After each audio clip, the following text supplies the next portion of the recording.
சினிமாக்கள பத்தி, சினிமாக்குள்ள நடந்த விஷயங்கள பத்தி நம்ம பல வீடியோஸ் பேசிட்டு இருக்கோம்.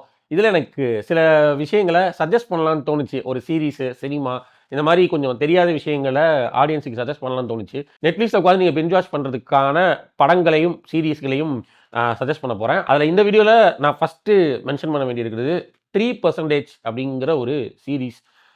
அவசியம் கண்டிப்பா போய் பாருங்க. இது வந்து ஒரு பிரேசில் நாட்டை சேர்ந்த ஒரு சீரிஸு. மொத்தம் 4 சீசனு. இந்த சீரிஸ் வந்து ஒரு டிஸ்டோபியன் ஜானருக்குள்ள இருக்கிறது. அதாவது உலகம் அழிஞ்சிருச்சு. அழிஞ்சதுக்கு அப்புறமா ஆஃப் ஷோர், ஆன் ஷோர்ன்னு சொல்லிட்டு 2 இடமா பிரிஞ்சிருச்சு. இதுல வந்து ஆஃப் ஷோருக்கு போறவங்க வந்து ரொம்ப இன்டெலிஜென்ட், ஸ்மார்ட் இவங்கலாம். ஆன் ஷோர்ல இருக்கிறவங்க இந்த பஞ்சத்திலேயே, இந்த உலகத்துல இருக்கிற இந்த பஞ்சத்திலேயே வந்து இருந்து செத்துட்டு இருக்கிறவங்க. இந்த ஆன் ஷோர்ல இருக்கிறவங்க ஆஃப் ஷோர் போணும்னா ஒரு எக்ஸாம் ஒண்ணு அட்டெண்ட் பண்ணணும்.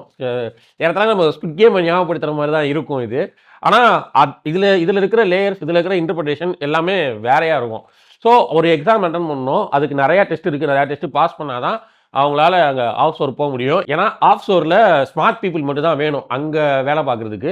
அண்ட் அதே மாதிரி அங்க இன்னொரு ஒரு விஷயத்தையும் ட்விஸ்ட் ஒண்ணு வச்சிருப்பாங்க. அதுவுமே பயங்கரமா இருக்கும். அங்க அவங்க அதுக்கு அந்த ட்விஸ்ட்டுக்காக அவங்க சொல்ற ரீசனுமே வந்து எனக்கு ரொம்ப புடிச்சிருந்தது. நான் அத ஸ்பாயில் பண்ண விரும்பல. கண்டிப்பா நீங்க போய் பாருங்க. இடையில ஒரே ஒரு சீசன் மட்டும் தான் இதுல வந்து கொஞ்சம் லாகியா இருக்கும். But definitely worth watch. அடுத்த சீரிஸ் அங்க ஒரு டிஸ்டோபியன் ஜானர்ல சொல்லிட்டேன்ல. ஸோ ஒரு காமெடியா, ஒரு சிட்காம் மாரி ஒண்ணு சொல்லலாம்னு தோணுச்சு. அதுல நான் சொல்றது தான் தி குட் பிளேஸ் அப்படின்னு ஒரு சீரிஸு. இத குட் பிளேஸ் வந்து எடுத்துக்கிட்டீங்கன்னா, இதுவுமே இப்ப நான் அந்த ஆஃப் ஷோர், ஆன் ஷோர் சொன்னேன்ல, அது மாரி இது வந்து ஒரு பொண்ணு செத்துருவா. அவ வந்து சொர்க்கம், நரகம் அதுதான் குட் பிளேஸ், பேட் பிளேஸ் அப்படின்னு 2 வச்சிருப்பாங்க. இவங்க அத டிசைன் பண்ண விதமும் ரொம்ப சூப்பரா இருக்கும்.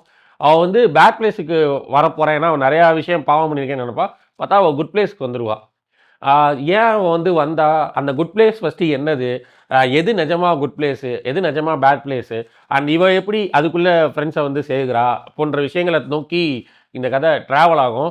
உள்ளுக்குள்ள பல விஷயங்கள் ரொம்ப பிலாசபிக்கலா நெறைய விஷயங்கள் சட்டேரிக்கலா சொல்லியிருப்பாங்க. இது சிட்காம் அப்படிங்கிறதுக்காக நமக்கு சிரிப்பு வரணும் அப்படிங்கிறதுக்காகவே லாஃபர் எஃபெக்ட்ஸ்லாம் போடாம, நிஜமாவே நமக்கு இதுல இருக்கிற சில சில ஹியூமருக்கு நமக்கு சிரிப்பு வர மாரி தான் இருக்குது. அண்ட் ரொம்ப ஃபேமிலி ஃப்ரெண்ட்லியான ஒரு சீரிஸ் இது. நெறையா ப்ரொஃபானிட்டி வேர்ட்ஸ்லாம் வந்து இல்லாம ரொம்ப ஃபேமிலி ஃப்ரெண்ட்லியான ஒரு சீரிஸா தான் முடிஞ்ச அளவுக்கு இது போச்சு. இவங்க வந்து வாட் அ ஃபோர்க் அப்படின்னு தான் சொல்லுவாங்க. வேற ஒரு எஃப் வேர்ட சொல்ல மாட்டாங்க. ஸோ, அந்த மாரி ரொம்ப ஒரு நல்ல வாட்சா இருந்தது.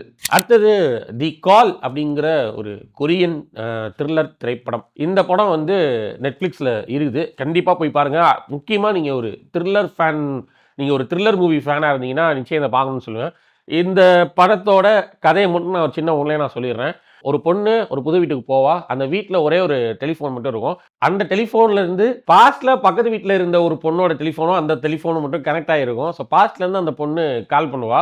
இவ அந்த கால் எடுத்து பேசுற மாதிரி இருக்கும். ஸோ இந்த 2 ஃபோன் கால்ல இந்த 2 பேரும், அதாவது பாஸ்ட்ல இருக்கிற அந்த பொண்ணும், பிரசன்ட்ல இருக்கிற இந்த பொண்ணும் கனெக்ட் ஆகிப்பாங்க.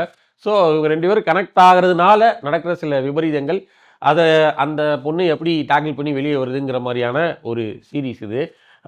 ரொம்ப சூப்பரா இருந்தது. பார்க்குறப்போ ரொம்ப என்கேஜிங்கா இந்த கொரியன் டைரக்டர்ஸ் கிட்ட வந்து த்ரில்லர் திரைப்படத்த வந்து குடுத்தா அவங்க ரொம்ப சூப்பரா குக் பண்ணி குடுப்பாங்கல்ல. ஸோ அந்த மாரியான ஒரு படமா இருந்தது. அஃப்கோர்ஸ் இதுக்குள்ள சில சில விஷயங்கள் நமக்கு குறைகளாவும் பட்டுச்சு. பட் இருந்தாலும் ஒரு குட் வாட்ச். கண்டிப்பா ட்ரை பண்ணி பாருங்க.